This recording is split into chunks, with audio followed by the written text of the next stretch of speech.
정말 충격적인 일이 벌어졌습니다.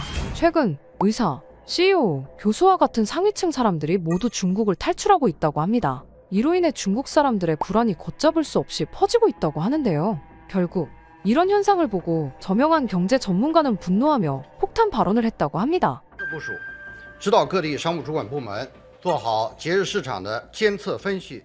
대체 무슨 일이 있었던 걸까요? 안녕하세요. 저는 장웨이라고 합니다. 상하이 종합병원의 내과 전문의이죠. 상하이 의과대학을 수석으로 졸업한 뒤 중국 최고의 엘리트 코스를 밟아온 자부심이 컸죠. 저는 어렸을 적부터 중국이 세계에서 가장 위대한 나라이고 우리의 의료기술도 최고라고 자부하며 살아왔습니다. 유구한 역사, 수많은 관광객, 그리고 뛰어난 기술의 발전 속도까지 이미 보여지는 모든 것들이 저희 나라를 증명하고 있었으니까요. 하지만 3년 전부터 상황이 달라지기 시작했습니다. 정부가 의료 분야를 통제하기 시작했어요. 처음에는 작은 규제들이었습니다.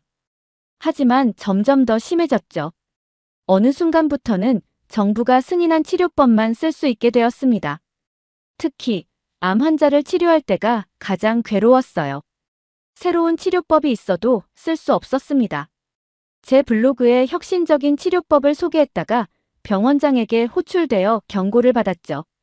같은 병원의 김 교수는 정부가 금지한 약물 치료법을 썼다가 의사 면허까지 정지되었을 정도였어요. 결국 돈 있는 환자들과 의사들이 외국으로 떠났습니다. 미국, 유럽, 싱가포르로 가더군요. 못 사는 환자들은 어쩔 수 없이 정부가 정해준 방식으로만 치료받아야 했습니다. 그 모습을 보고도 제가 할 수 있는 건 아무것도 없었어요. 환자들이 죽거나 더 고통스러워하는 모습을 지켜봐야만 할 뿐이었죠. 저도 처음엔 미국행을 꿈꿨습니다. 하지만 현실은 냉혹했어요. 미국에서 의사 면허를 따려면 최소 5년은 걸린다고 했습니다. 유럽도 마찬가지였고요. 심지어 일본은 아예 외국인 의사를 받아주지 않았습니다. 이후 싱가포르와 홍콩도 알아봤지만 그곳들은 이미 중국 자본이 들어간 지 오래였어요. 결국 중국 정부의 통제를 피할 수 없다는 걸 알았죠. 절망적이었습니다. 그러던 어느 날 우연히 한국 이야기를 들었습니다. 처음엔 귀를 의심했죠. 한국이라니요? 우리가 항상 작다고만 생각했던 그 나라 말입니다. 선배 의사가 귀띔해 주더군요. 한국은 의사들이 정부 간섭 없이 자유롭게 진료할 수 있대. 게다가 의료 시스템이 투명하고 효율적이래. 코웃음이 나왔습니다. 한국이라니요. 중국의 100분의 1도 안 되는 작은 나라가 무슨 의료기술이 있다고. 우리는 5,000년 역사를 가진 의학 강국인데. 하지만 그 웃음 뒤에 묘한 감정이 있었어요. 마치 사막에서 신기루를 본 것 같은. 허상일지도 모르지만 그래도 한번 잡아보고 싶은 그런 희망 말입니다. 집에서 아내와 이야기를 나눴습니다. 여보, 좀 웃긴 얘기일 수도 있는데 우리 한국으로 가보면 어떨까요? 제 입에서 나온 말에 저도 놀랐습니다. 아내는 한참을 생각하더니 말했어요. 당신이 다시 진짜 의사가 되고 싶다면 저는 어디든 따라갈게요. 그 말을 듣는 순간 눈물이 났습니다. 제가 얼마나 힘들어했는지 아내는 알고 있었던 거죠. 마지막 날 병원을 나서며 뒤돌아봤습니다.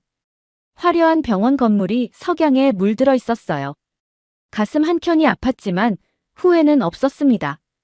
비록 작은 나라일지라도 그곳에서 제가 다시 의사가 될 수 있다면 이제 저는 그 희미한 희망을 향해 새로운 길을 떠납니다. 한국행을 결심하고 나니 이상하게도 주변에서 한국 이야기가 자주 들리기 시작했습니다. 처음에는 그저 무시했죠. 내가 너무 예민해져서 그런가 보다 했어요. 귀에 거슬리는 소음처럼 한국 이야기만 나오면 고개를 돌렸습니다. 의사 동료들이 모여 이야기할 때면 한국 의료진들의 논문이 화제가 되곤 했습니다. 서울대병원 의료진이 세계적인 학술지에 새로운 암치료법을 발표했대. 삼성서울병원이 AI 진단 시스템을 개발했다더라. 한국의 의료기술이 세계 탑10에 들었대. 이런 이야기를 들을 때마다 저는 비웃었죠. 한국이 뭘 안다고? 우리가 수천 년 동안 쌓아온 전통 의학도 있는데 중국 의학의 자부심이 컸습니다. 다 우리 중국 의학을 베낀 거겠지. 우리가 없었으면 한국이 의료기술을 발전시킬 수나 있었겠어. 우리 선조들이 쌓아온 수천 년의 지혜를 그들이 어떻게 따라잡을 수 있을까? 그런 생각뿐이었습니다. 하지만 제 비웃음은 오래가지 못했습니다. 우리 병원에 오는 환자 수가 점점 줄어들었어요. 대신 한국으로 가서 치료받고 왔다는 이야기가 늘어났죠. 거기는 의사들이 환자 상태를 자세히 설명해 준대요. 정부가 정해준 방식이 아니라 환자에게 맞는 치료를 해준대요. 의사와 환자가 함께 치료 방법을 결정한대요. 처음엔 이런 말들이 과장된 것이라 생각했습니다. 도서관에서 한국 의료 저널을 찾아보기 시작했습니다. 처음에는 그저 비웃으려고 펼친 책이었는데 밤새도록 읽게 되더군요. 그들의 연구 방식이 참신했습니다. 환자 중심의 치료법 개발, 의료진과 환자 간의 소통을 중시하는 태도. 이런 게 가능하다니. 한 장 한 장 넘길 때마다 제 편견이 무너져 내렸습니다. 중국의 한 환자가 특히 기억에 남습니다. 1년 넘게 치료해도 차도가 없던 분이었어요. 결국 한국으로 가서 수술을 받았다고 들었죠. 3개월 만에 건강을 되찾아 돌아왔더군요. 저는 그분의 차트를 보며 한숨을 쉬었습니다. 우리도 같은 치료를 할 수 있었을 텐데. 정부 규제만 없었다면. 그분을 다시 만났을 때의 그 건강한 모습이 자꾸 떠올랐습니다. 밤마다 창밖으로 보이는 상하이의 화려한 마천루를 바라보며 생각했습니다. 우리가 그토록 믿었던 중국의 의료 시스템이 서서히 무너져가고 있었어요. 자부심으로 가득했던 제 마음속에도 의심이 생기기 시작했습니다. 화려한 외관 뒤에 숨겨진 현실이 보이기 시작했어요. 매일 새로운 정부 규제가 쏟아졌고 의사들은 점점 더 자유를 잃어갔습니다. 환자를 치료하는 방법까지 정부가 일일이 정해주는 상황이 되었죠. 반면 한국에서는 의사들이 자유롭게 환자를 치료하고 새로운 치료법을 연구한다는 이야기가 끊임없이 들려왔어요. 그들은 발전하는데 우리는 제자리 걸음만 하고 있었습니다. 한국에서 온 의료 저널을 보다가 깜짝 놀랐습니다. 제가 블로그에 쓰려다 제재당했던 바로 그 치료법이 한국에서는 이미 시행되고 있더군요. 게다가 훨씬 더 발전된 형태로요. 가슴이 뜨거워졌습니다. 우리가 시도조차 하지 못한 치료법을 그들은 이미 성공적으로 시행하고 있었습니다. 중국 의학의 자부심이 제 발목을 잡았지만 현실은 분명했어요. 우리가 쌓아온 전통과 기술만을 자랑하기에는 이미 세상이 너무 많이 변해 있었습니다. 처음에는 무시했던 그 작은 나라가 어느새 저희가 부러워할 만큼 발전해 있었죠. 더 이상 부정할 수 없는 현실이었습니다. 우리의 자부심은 그저 자부심일 뿐 현실은 달랐습니다. 마침내 제가 한국 땅을 처음 밟은 건 겨울이었습니다. 인천공항에 도착했을 때의 첫인상이 아직도 선명합니다. 공항 직원들의 친절한 미소, 깔끔하게 정리된 시설들, 모든 것이 체계적으로 돌아가는 모습에 놀랐습니다. 입국 심사대에서 직원이 의료 연수차 오셨다고요? 라며 환하게 웃어주시더군요. 중국에서는 상상도 할 수 없는 광경이었습니다. 수화물을 찾고 공항을 빠져나오는 과정까지 모든 것이 너무나 순조로웠어요. 하지만 제 마음 한켠에는 여전히 의심이 있었습니다. 공항이 좋다고 나라 전체가 좋은 건 아니겠지. 어차피 공항은 국가의 얼굴이니까 당연히 잘 꾸며놨겠지. 택시를 타고 시내로 향하는 동안 이런 생각들이 머릿속을 맴돌았습니다. 첫 번째로 방문한 곳은 서울의 한 대학병원이었습니다. 병원 로비에 들어서는 순간 제 생각이 잘못되었다는 걸 깨달았어요. 중국의 병원처럼 사람들로 북적이지 않았고 질서정연하게 움직이는 환자들과 의료진들의 모습이 인상적이었습니다. 놀라운 건 병원의 첨단 의료 시스템이었습니다. 로비의 대형 스크린에는 실시간으로 수술실 현황이 업데이트되고 있었고 의사들은 태블릿으로 환자의 정보를 확인하며 이동했습니다. 진료실마다 최신 의료 장비들이 갖춰져 있었죠. 특히 인상적이었던 건 새로운 의료 기술을 도입하는 속도였습니다. 견학 중에 한 교수님이 설명해 주셨어요. 저희는 효과가 입증된 새로운 의료 기술은 최대한 빨리 도입하려고 합니다. 환자에게 도움이 된다면 즉시 받아들이는 거죠. 중국에서는 새로운 기술을 도입하려면 몇 년씩 걸리는데 말입니다. 의사와 환자 사이의 소통 방식도 충격적이었습니다. 진료실에서는 의사가 모니터를 돌려 환자에게 검사 결과를 직접 보여주며 설명했고 환자는 자유롭게 질문했습니다. 이렇게 하면 진료 시간이 오래 걸리지 않나요? 제 질문에 한국 의사가 답했죠. 환자의 이해와 동의가 치료의 시작입니다. 응급실은 또 다른 차원이었습니다. 환자가 들어오는 순간부터 모든 것이 시스템화되어 있었어요. AI 기반의 환자 분류 시스템, 실시간 응급실 대시보드, 의료진 간의 신속한 정보 공유. 특히 중증 환자가 왔을 때의 대처는 마치 군대처럼 체계적이었습니다.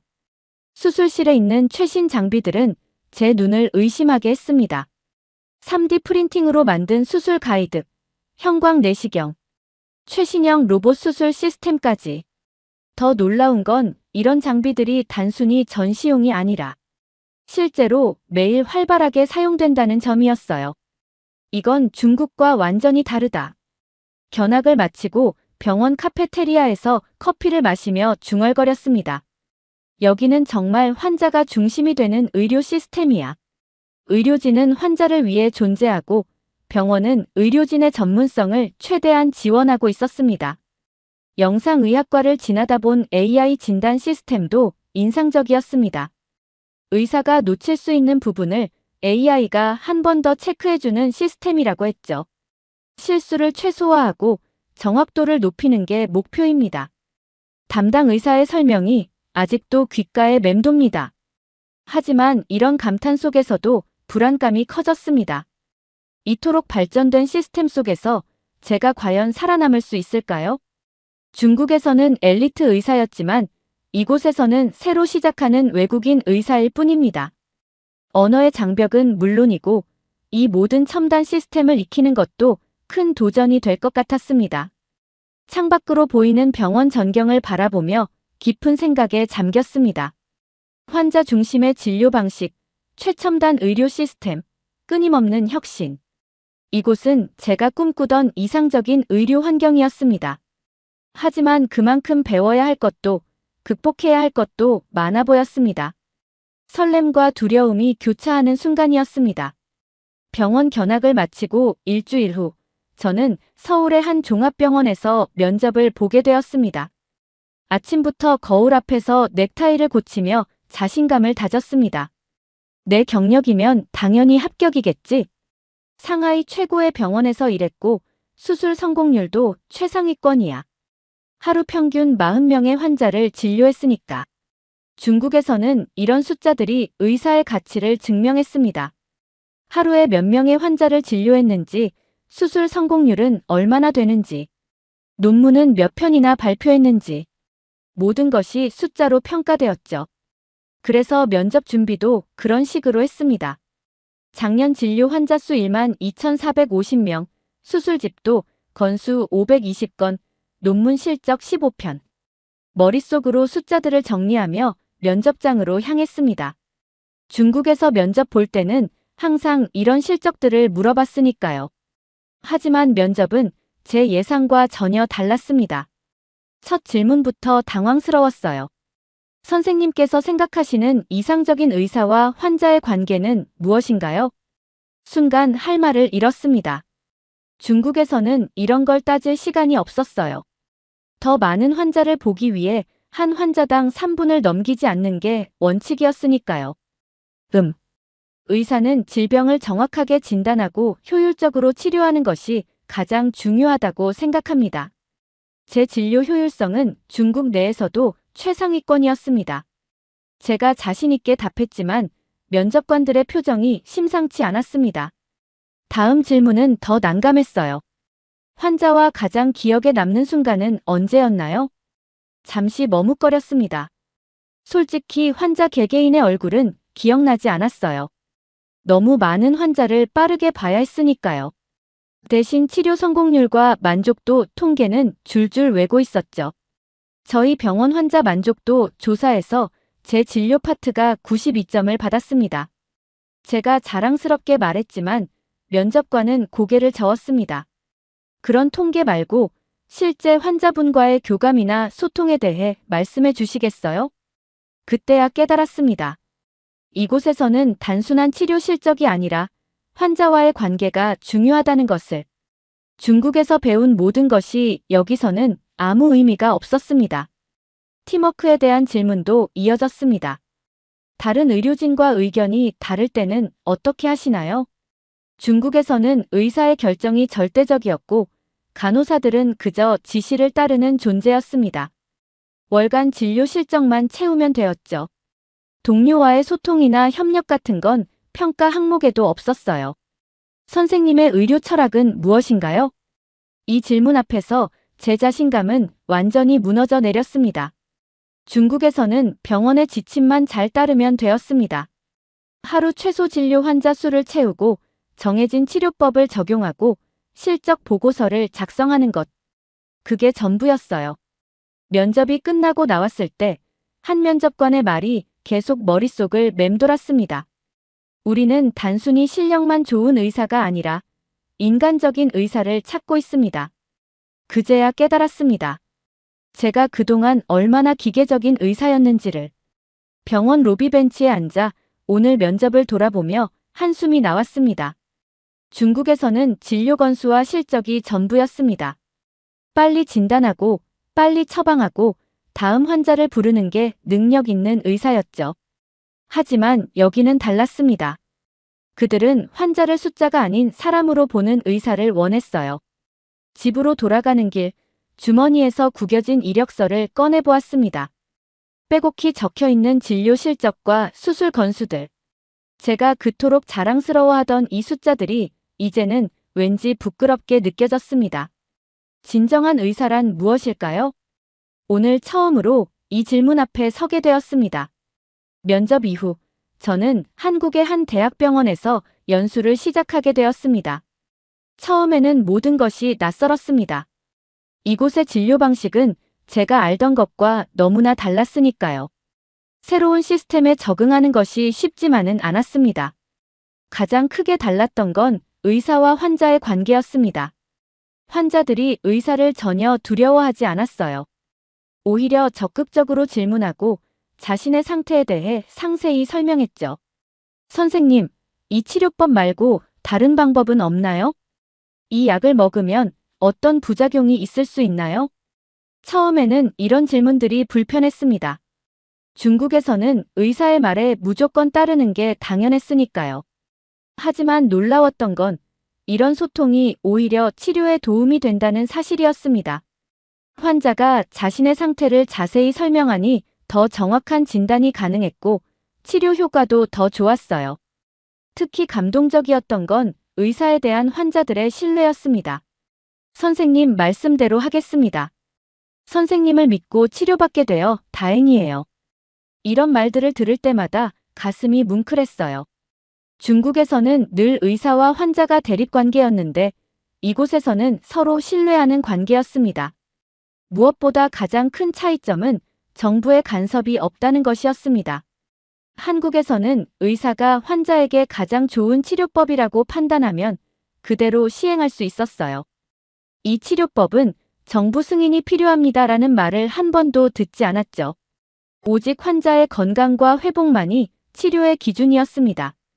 하지만 문화적 차이로 인한 어려움은 여전했습니다.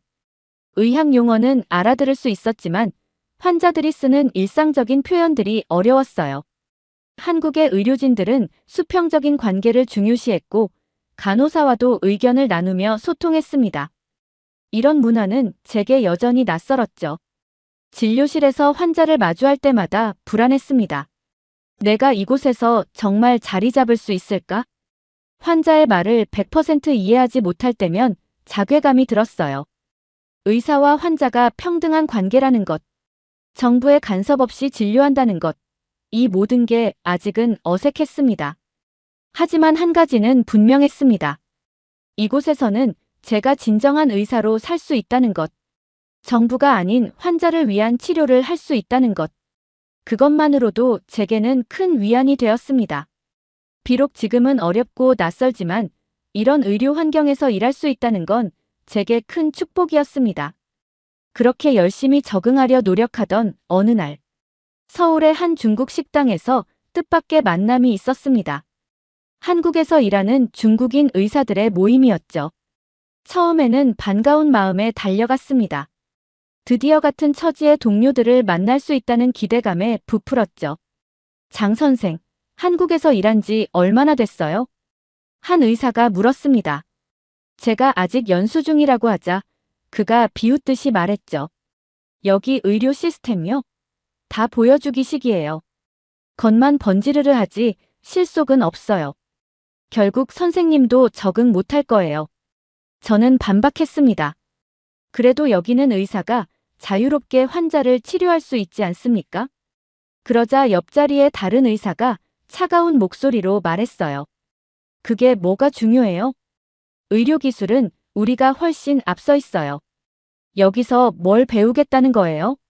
식사 내내 그들의 비아냥거림이 이어졌습니다. 중국의 5,000년 의학 역사를 버리고 여기 와서 뭐 하는 거예요? 환자랑 대화는 많이 하더니 실제 치료 성과는 별로예요. 우리는 하루에 100명도 진료했는데 여기선 30명도 못 봐요. 집으로 돌아오는 길, 그들의 말이 자꾸 머릿속을 맴돌았습니다. 정말 내가 잘못된 선택을 한 걸까? 중국으로 돌아가는 게 맞을까? 밤새 고민했습니다. 창밖의 서울 야경을 바라보며 깊은 생각에 잠겼죠. 정말 내가 여기서 성공할 수 있을까? 자꾸만 의심이 들었습니다. 그들 말대로 한국의 의료 시스템이 그저 보여주기식이라면, 내가 이곳에서 배우려는 것들이 다 의미 없는 것이라면, 중국으로 돌아가는 게 더 현명한 선택일까? 하지만 병원에서 보내는 시간이 쌓일수록 제 생각은 달라졌습니다. 환자들과 더 깊이 소통하는 법을 배웠고 의료진들과 협력하는 방법도 알게 되었죠.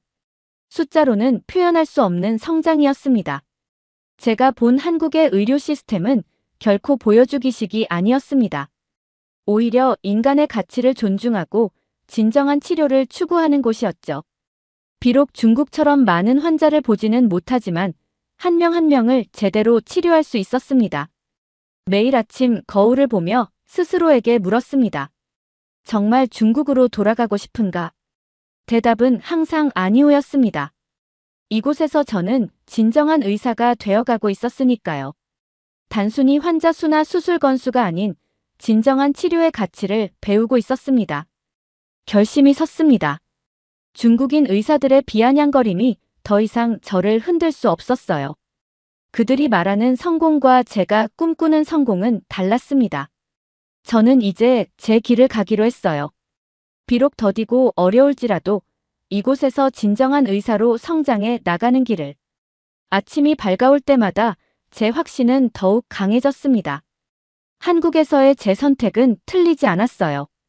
오히려 이곳에서 저는 매일 조금씩 더 나은 의사가 되어가고 있었습니다. 그것이면 충분했습니다. 한국 병원에서 본격적으로 일하게 된 지 몇 개월이 지났습니다. 아직은 서툰 한국어로 진료를 하면서도 매일매일 새로운 것을 배워가고 있었죠. 그러던 어느 날 밤, 응급실로 한 중증 환자가 실려왔습니다. 심한 복통을 호소하는 40대 남성이었어요. 다른 병원에서 이미 수술을 받았지만 차도가 없어 전원된 케이스였습니다. 환자의 상태는 심각했습니다. 복부 전체가 심하게 부어 있었고 감염 징후도 보였어요. 이전 병원의 의무 기록을 보니 수술 후 합병증이 발생한 것 같았습니다. 맥박은 빠르고 약했으며 혈압도 점점 떨어지고 있었죠. 시간이 많지 않았습니다. 선생님, 살고 싶습니다. 환자가 제 손을 잡으며 말했습니다. 고통으로 일그러진 얼굴로 저를 바라보는 눈빛이 아직도 선명합니다. 제발 살려주세요. 그의 손은 차갑고 축축했습니다. 위험한 상황이었죠. 그 순간 저는 이 환자를 반드시 살려내겠다고 결심했습니다. 중국에서의 경험과 한국에서 배운 새로운 지식, 제가 가진 모든 것을 쏟아부어야 했어요. 환자의 상태는 위중했지만 포기할 수는 없었습니다. 즉시 수술 준비를 시작했습니다. 혈액 검사, 영상 검사 결과를 꼼꼼히 확인했고 이전 수술 기록도 세세히 살펴보았어요. 중국에서의 경험이 이런 위급한 순간에 도움이 되리라고는 생각지 못했습니다. 수술은 6시간 넘게 진행되었습니다. 예상했던 것보다 상황이 더 나빴지만 저는 모든 실력을 동원했습니다. 복강 내 감염이 심각했고 장 유착도 심한 상태였어요. 하지만 환자의 살고 싶다는 말이 계속 제 귓가에 맴돌았습니다. 수술이 끝나고 며칠간 긴장의 시간이 이어졌습니다. 매일 밤 병실을 찾아가 환자의 상태를 체크했어요. 중환자실의 모니터 소리가 제 심장 소리처럼 느껴졌습니다. 감염 수치가 조금이라도 오르면 가슴이 덜컥 내려앉았고 수치가 떨어질 때면 안도의 한숨을 쉬었죠. 다행히도 환자의 상태는 조금씩 호전되기 시작했습니다. 부종이 줄어들고 감염 수치도 떨어졌어요. 의식도 점점 선명해졌고 활력 징후도 안정을 찾아갔습니다. 매일매일 작은 진전이 있을 때마다 제 마음도 한 걸음씩 가벼워졌습니다. 2주가 지난 어느 날 환자의 상태가 완전히 회복되었습니다. 환자는 제 손을 잡고 눈물을 흘리며 말했습니다. 선생님 덕분에 살았습니다. 정말 감사합니다. 그 순간 저도 눈시울이 뜨거워졌어요. 그제야 깨달았습니다. 진정한 의사의 삶이란 이런 것이었구나. 단순히 병을 치료하는 게 아니라 한 사람의 생명을 지키고 그의 삶에 희망을 되돌려주는 일이었던 거예요. 중국에서 치료했던 수많은 환자들이 떠올랐습니다. 그때는 왜 이런 감동을 느끼지 못했을까? 중국에서는 수많은 수술을 했고 더 많은 환자를 치료했습니다. 하지만 이런 깊은 감동은 없었어요. 그저 수술 건수와 성공률에만 집착했던 제 모습이 부끄러워졌습니다. 이제 저는 압니다. 진정한 의사의 삶이란 환자의 마음까지 치료하는 것이라는 걸. 이것이 제가 한국에서 찾은 첫 번째 진정한 성공이었습니다. 숫자로는 표현할 수 없는, 그러나 제 인생에서 가장 값진 순간이었습니다. 한국의 대형 의료 컨퍼런스가 열리는 날이었습니다. 저는 제가 그동안 연구해온 환자 중심 치료를 통한 수술 후 회복률 향상에 대해 발표하게 되었습니다. 중국에서의 경험과 한국에서 배운 것들을 접목한 연구였죠. 컨퍼런스장에는 한국의 저명한 의료진들이 가득했습니다. 발표를 시작하며 제 심장은 크게 뛰었습니다. 지난 3년간 한국에서 배우고 연구한 모든 것들을 이야기했습니다. 어떻게 환자와 소통하고 어떻게 치료 방법을 결정하며 그 과정에서 무엇을 배웠는지를. 청중들의 반응은 놀라웠습니다. 그들은 제 연구에 진심 어린 관심을 보였고 날카로운 질문들을 던졌습니다. 중국에서는 상상도 할 수 없었던 진지한 학술적 토론이 이어졌죠. 장 선생님의 연구는 매우 인상적입니다. 심사위원장이 말했습니다. 동양과 서양의 의료를 접목한 새로운 시각, 환자 중심의 깊이 있는 연구. 이런 것들이 우리 의료계에 큰 기여가 될 것 같습니다. 발표가 끝나고 많은 의료진들이 축하를 건넸습니다. 앞으로도 좋은 연구 기대하겠습니다. 우리 병원에서도 이 치료법을 도입해보고 싶습니다. 처음으로 제 연구가, 제 의료 철학이 온전히 인정받는 순간이었습니다. 컨퍼런스가 끝나고 병원으로 돌아오는 길, 창밖으로 서울의 밤거리가 빛났습니다. 3년 전 처음 이곳에 왔을 때가 떠올랐습니다. 그때의 저는 얼마나 많은 편견과 오만함을 가지고 있었나요? 한국의 의료 시스템을 얕보고 제 방식만이 옳다고 믿었던 그때의 모습이 부끄러워졌습니다. 진료실에 돌아와 잠시 혼자만의 시간을 가졌습니다. 책상 위에는 오늘 발표한 연구자료가 놓여 있었고 벽에는 제가 치료했던 환자들의 차트가 가지런히 정리되어 있었습니다. 이 모든 것들이 제가 한국에서 새롭게 시작한 인생의 증거였습니다. 나는 한국에서 다시 태어났다. 조용히 중얼거렸습니다. 이제는 압니다. 진정한 의사가 된다는 것이 무엇인지를. 그것은 단순히 병을 고치는 기술자가 되는 것이 아니었습니다. 환자의 마음을 이해하고 그들의 삶에 진심으로 동참하는 것. 그것이 진정한 의사의 모습이었습니다. 창밖으로 떠오르는 아침 해를 바라보며 생각했습니다. 이제 저는 자신 있게 말할 수 있습니다. 이제 나는 진정한 의사다. 더 이상의 증명이 필요하지 않았습니다. 제 안에 진정한 의사로서의 확신이 자리 잡았으니까요. 한국에 온 지 어느덧 3년. 저는 이 선택을 후회한 적이 단 한 번도 없습니다. 오히려 매일매일이 감사합니다. 한국의 선진화된 의료 시스템, 환자를 먼저 생각하는 진료 문화, 끊임없는 연구와 혁신을 추구하는 분위기. 이 모든 것들이 제가 진정한 의사로 성장할 수 있게 해주었습니다. 지금도 중국에 있는 많은 의사들이 저에게 연락해옵니다. 한국은 어떠냐? 정말 가볼 만한 가치가 있느냐 묻습니다. 저는 자신 있게 말합니다. 한국으로 오세요. 이곳에서라면 여러분도 진정한 의사로 거듭날 수 있을 겁니다. 한국의 의료 시스템은 세계 최고 수준입니다. 하지만 그것보다 더 중요한 것은 이곳에서는 의사가 진정한 의사로서의 삶을 살 수 있다는 것입니다. 환자를 위해, 의학의 발전을 위해, 그리고 무엇보다 자신의 양심을 위해 최선을 다할 수 있는 곳. 바로 이곳이 제가 찾은 새로운 희망의 땅입니다.